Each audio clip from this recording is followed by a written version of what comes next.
देउर कोठार विंध्यन पर्वत श्रृंखला के बीच तमस नदी के पास स्थित यह पुरातात्विक स्थल मध्य प्रदेश के रीवा जिले में त्योंथर तहसील के अंतर्गत आता है। यह कटरा नामक गांव से लगभग 5 किलोमीटर उत्तर पश्चिम में है।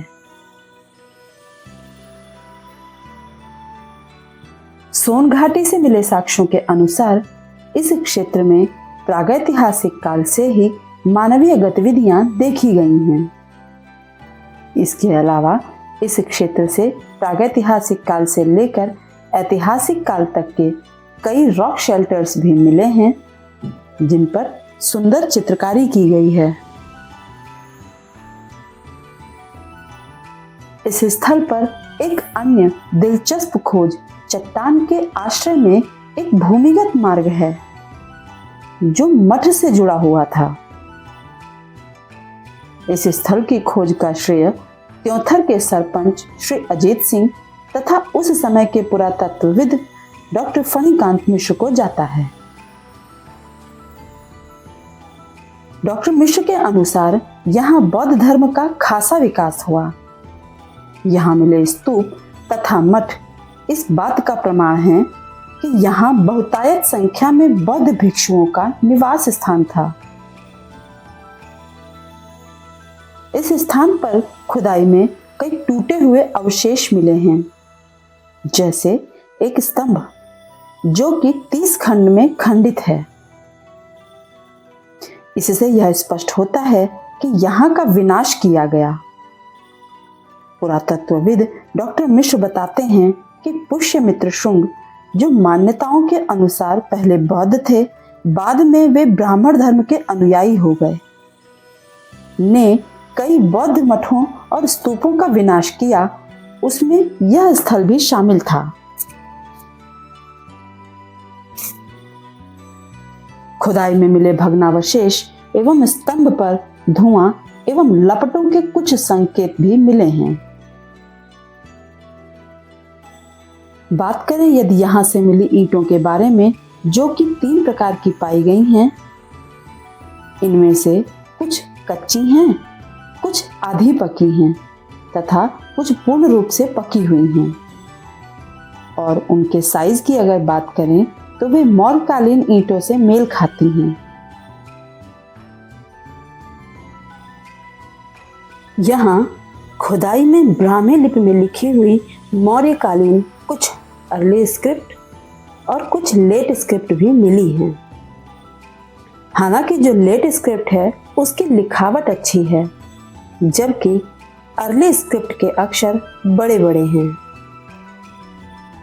यहाँ मिले मेडेलियन भी इस स्थल के बौद्धकालीन होने का प्रमाण बताते हैं, क्योंकि यह सांची एवं सतधारा से मिले मेडेलियन से मेल खाते हैं। हालांकि सांची और सतधारा में मिले मेडेलियन यहाँ के मेडेलियन से ज्यादा आधुनिक हैं।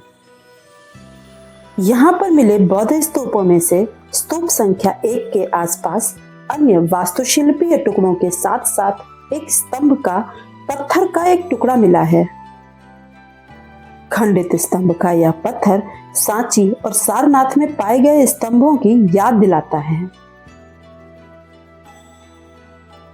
रेलिंग के खंभों और क्रॉस बार पर उत्कीर्ण महत्वपूर्ण रूपांकनों में गोल कमल, शंक्वाकार कली और पंखुड़ियों वाला गिरता हुआ कमल तथा लताओं वाला पूर्ण कुंभ इत्यादि शामिल हैं। 1982 में भोपाल भारतीय पुरातत्व सर्वेक्षण में पुरातत्वविद के पद पर आसन्न डॉक्टर फणिकांत मिश्र ने इस स्थल की खोज की। जिस समय उन्हें इस स्थल के बारे में पता चला, उस समय उन्हें खुद भी इसकी प्राचीनता का अंदाजा नहीं था। इसका संस्मरण वे स्वयं ही बताते हैं। सन 1982 में भारत सरकार के भारतीय पुरातत्व सर्वेक्षण भोपाल मंडल में मैं पुरातत्वविद के पद पर स्थापित था। यहाँ से मुझे रीवा जिले की शोध और एक्सप्लोरेशन की भार दी गई थी सरकार द्वारा। इसी सिलसिले में मैं पूरे गाँव में इधर से उधर विलेज टू विलेज सर्वे कर रहा था। इसी बीच एक दिन सारे दिन घूम के आने के बाद शाम को जब मैं अपने स्थान पर आया तो मुझे एक व्यक्ति जो कि कांकेर जिला के सरपंच थे, अजीत सिंह, मिले और उन्होंने कहा कि आप यहाँ पर क्या कर रहे हैं। जब मैंने अपना उद्देश्य बताया तो उन्होंने कहा कि आप हमारे साथ एक स्थान पर चलेंगे जंगल में जहाँ ईंटों का भट्ठा है और उस भट्ठों को लोग नष्ट कर रहे हैं। मैं बड़ा उत्साहित हुआ और उनके साथ उस ईंटे के भट्ठे के पास पहुंचा। वो पूरा सारी वेजिटेशनल ग्रोथ से डूबा हुआ था और उस स्थान पर जब मैं ऊपर चढ़ा तो मुझे यहाँ पर मौर्यकालीन सब ये स्तूप दिखा, जिसके ईंट जो थे वो मौर्यकाल के ईंट की तरह थे। और यहाँ पर हमको northern black polished where pottery मिला जो कि मौर्यकाल का बहुत बड़ा संकेत था। मैं अत्यंत खुश हुआ और उसके बाद हम लोग रात्रि भर वहाँ रुक के मॉर्निंग में सारी जगहों का पूरा निरीक्षण किया। जहाँ मुझे मोनास्ट्री, एक बहुत बड़ा मोनास्ट्री मिला जिसमें कि सेल्स बने हुए थे और ये बौद्ध के जो अनुयायी थे वो इन सेल्स में रहा करते थे। इसी मोनास्ट्री के साथ लगा हुआ हमको 65 गुफाएं मिली, रॉक शेल्टर्स मिली। कुछ में तो पेंटिंग्स भी थे और कुछ में ऐसा लग रहा था कि ये गुफा मात्र बौद्ध अनुयायियों के लिए, बौद्ध शिष्यों के लिए ही उपयोग किया गया हो। हम लोगों को यहाँ पर 32 स्टोन स्तूप मिला जो कि चारों तरफ फैला हुआ था। इसके अलावा एक मेन स्तूपा नंबर 1 और स्तूपा नंबर 2 और 3 ये छोटे छोटे थे, जबकि स्तूपा नंबर 1 काफ़ी बड़ा था। इस स्थान को मैंने पूरा जांच करवाया कि क्या यह पहले से कभी लोगों की नज़र में था या खोज किया गया था या नहीं। कनिंगम साहब इस इलाके में आए थे लेकिन वो यहाँ तक नहीं पहुँच पाए थे और तत्पश्चात यह निष्कर्ष निकला कि यह स्थान सर्वप्रथम मेरे ही दृष्टि में आया है। अब मैं 1982 से 1988 में इसे भारत सरकार द्वारा संरक्षित स्मारक घोषित करवाया, जो कि एक अद्भुत हम लोगों की खोज को सरकार ने स्थापित किया। सन 1999 2000 में हमने यहाँ भारत सरकार से परमिशन लेकर खुदाई का करवाया, जिस खुदाई में हम लोग एक टीम के साथ यहाँ स्तूपा नंबर 1 में खुदाई किए और इस खुदाई में हमें बहुत सारे ऐसे प्रमाण मिले जो कि अद्भुत थे। एक सबसे बड़ा प्रमाण हमें 30 भागों में तोड़ा गया एक मौर्यकालीन पिलर मिला। यह पिलर का स्टोन जो था वो क्वार्ट्जाइट और सैंडस्टोन दोनों में मिक्स था, लेकिन पॉलिश्ड पिलर था। इस पिलर में 6 लाइन के ब्राह्मी में इंस्क्रिप्शन थे जो कि अद्भुत था। इस पिलर के एक भाग में हमें अग्नि का कुछ जला हुआ चीज़ का कुछ प्रमाण मिला, जिससे ऐसा लग रहा था कि यहाँ पर आग लगाया गया हो और किसी चीज़ को नष्ट किया गया हो। पुष्यमित्र शुंग जो कि सबसे पहले शुंग काल के राजा थे, उन्होंने कुछ शुरुआत में बहुत सारे स्तूपों को नष्ट किया, बहुत सारे पिलरों को नष्ट किया और यह समय 185 से 149 BCE का समय था जब देश में बहुत सारे बौद्धकालीन स्तूप नष्ट किए गए। उसी काल में यहाँ भी हम लोगों को खुदाई में देखने में मिला कि बहुत सारे स्तूपों को नष्ट किया गया है। यहाँ पर खुदाई में अंड, हर्मिका, प्रदक्षिणा पथ की जब हम लोगों ने खुदाई से निकाली तो वह सब ध्वंस अवस्था में थे और ऐसे लग रहा था कि जिसे तोड़ा गया हो। यह स्थान इतना महत्वपूर्ण हो गया कि अभी यहाँ पर बहुत कम खुदाई हुई, जिसमें हम लोगों को बहुत सारे अवशेष मिले हैं, बहुत सारी जानकारियाँ मिली हैं, लेकिन इस स्थान की अभी बहुत बड़ा खुदाई होना बाकी है, जिसको कि भारत सरकार द्वारा फिर कराया जाए, ऐसा मेरी सोच है। यहाँ पर ये 122 एकड़ के क्षेत्र को हम लोगों ने संरक्षित स्मारक घोषित किया है और इस यहाँ पर एक साइट म्यूज़ियम बनाया गया है, जिस म्यूज़ियम में जो खुदाई में मेरे द्वारा निकाली गई सारी चीज़ें हैं उसको स्थापित करने का प्रावधान दिया गया है। यहाँ स्तूपों के उत्तरी क्षेत्र में काले पॉलिशदार बर्तनों की उपस्थिति यह संकेत देती है कि यहाँ के स्तूप निश्चित रूप से 2री से 3री शताब्दी ईसा पूर्व में बनाए गए थे। यहाँ पर क्या, कहाँ और कैसे पाया गया और इसकी विशेषताएं क्या हैं, इसके बारे में बताते हुए डॉक्टर मिश्र कहते हैं, देवर कुठार बौद्धकालीन स्तूपा साइट रीवा जिले में रीवा से 40 किलोमीटर दूर चाकघाट इलाहाबाद रोड पर अंदर की ओर 3 किलोमीटर स्थित है। यह स्थान सन 1982 में भारतीय पुरातत्व सर्वेक्षण के भोपाल मंडल में पुरातत्वविद के पद पर रहते हुए मैंने खोज की थी। इस स्थान पर खोजकर्ता मशहूर कनिंगम भी यहाँ नहीं पहुँच पाए थे। यह स्थान बहुत ही महत्वपूर्ण है।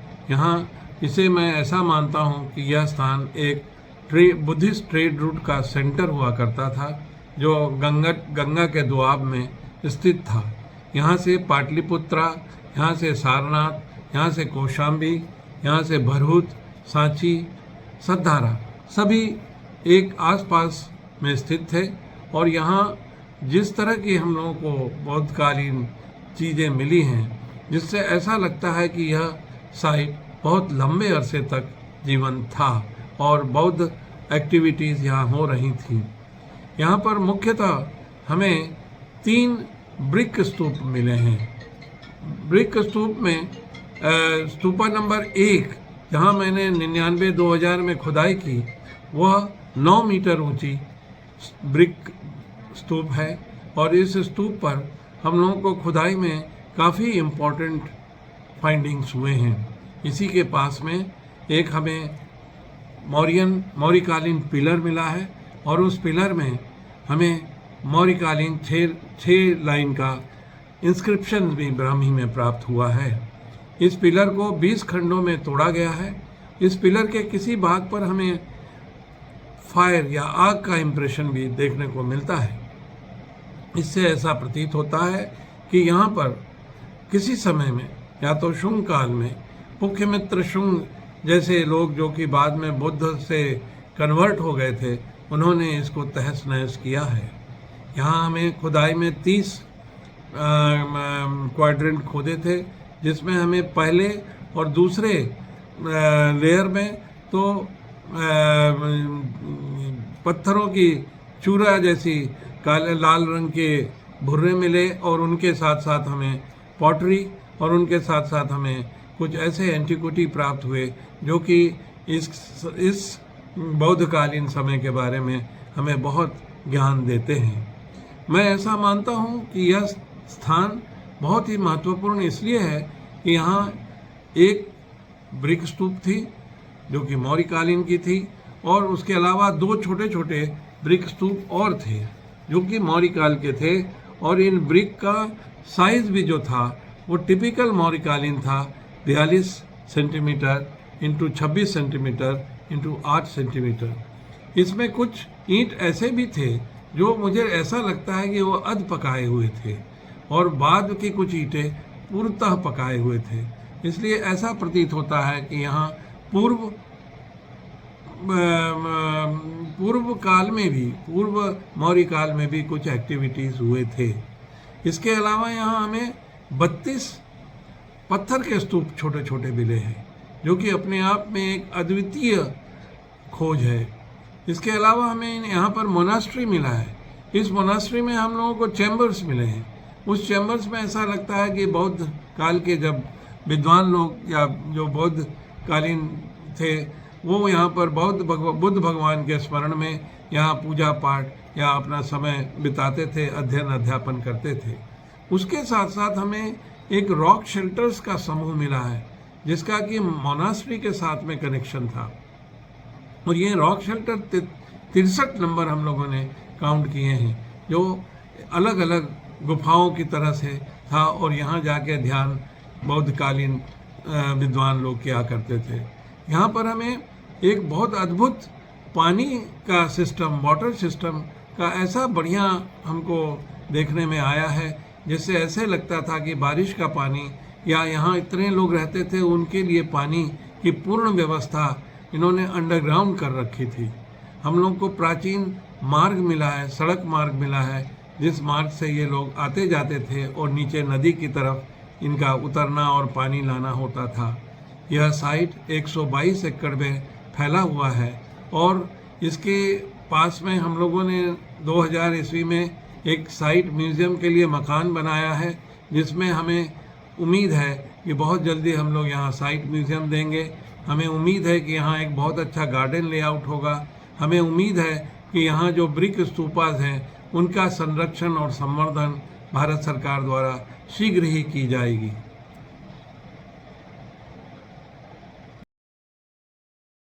प्राचीन मौर्यकालीन इस स्थल से स्तंभों पर उत्कीर्ण 2 शिलालेख खोजे गए हैं। रिचर्ड सालोमन और जोसेफ मैरिनो, जो कि शिलालेखों के शुरुआती व्याख्याकार रहे हैं, इनके अनुसार ये शिलालेख 2री शताब्दी ईसा पूर्व के हैं। लंदन के पुरातत्व संस्थान की जूलिया सहित कई पुरातत्वविद और मुद्रा शास्त्रियों ने इन शिलालेखों को 2री शताब्दी ईसा पूर्व की शुरुआत में ही दिनांकित करना पसंद किया है, जबकि दिलीप चक्रवर्ती के अनुसार ये शिलालेख 3री शताब्दी के हो सकते हैं। यहीं इस स्थल से अबेकस का एक टूटा हुआ हिस्सा मिला है, जिसमें पहिया और एक जानवर की आकृति दिखाई गई है। इस पर विशिष्ट मौर्य पॉलिश इस तथ्य का संकेत देती है कि संभवतया मौर्य स्तंभ का हिस्सा था। इतने प्राचीन स्थल के बारे में डॉक्टर मिश्र के आने से पहले किसी को कुछ भी पता नहीं था। पूरा जंगल में रहा, गोरू छेरी चढ़ते थे।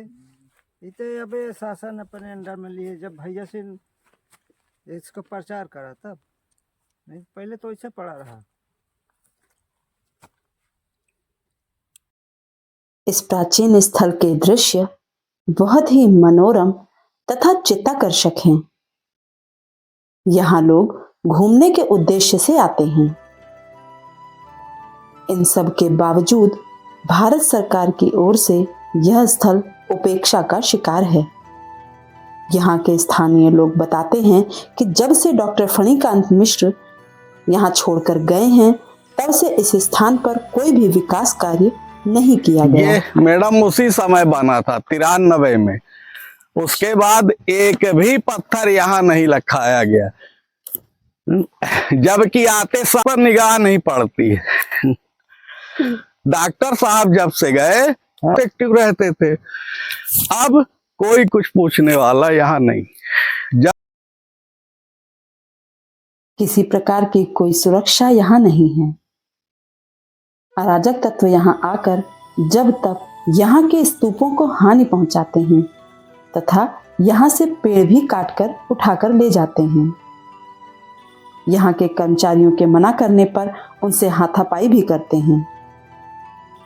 हालांकि समय समय पर स्थानीय समाचार पत्र यहाँ के उपेक्षित होने की खबरें छापते रहते हैं। यह स्थल भारत की प्राचीन धरोहर का एक अभिन्न हिस्सा है। अतः इसकी सुरक्षा एवं संरक्षण का उत्तरदायित्व न केवल सरकार का है, अपितु आम जनता का भी है, जिसके लिए यहाँ की जानकारी लोगों तक पहुंचाना अति आवश्यक है।